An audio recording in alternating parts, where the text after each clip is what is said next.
Hi, how you doing? Today, we're going to talk about the basics of audio branding. The ins and the outs, the nuts and the bolts. Basically, why every man and his dog seems to have this new-ish form of innovative branding on the tip of their tongue. So, to be brief, audio branding is exactly the same as visual branding in the sense that it's very hard to define. It's the implementation of an audio strategy based on your brand personality. But here's where it differs. Music and audio can make people feel.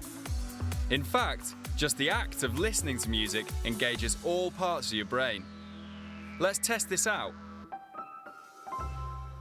So, musicologists, such as myself, can use music to perfectly represent your brand personality and make your customers feel however you want them to feel every time they interact with your brand.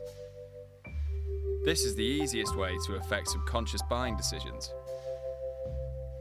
Just think about how you're feeling right now. I'm guessing you're feeling rather relaxed. Maybe even a little sleepy. And that's because I introduced a calming piece of music and adjusted my tone of voice.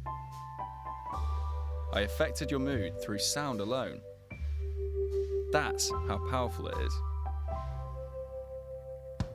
In fact, so powerful that if I switch tunes and really pick up the pace, it livens you up and gives you an energy boost.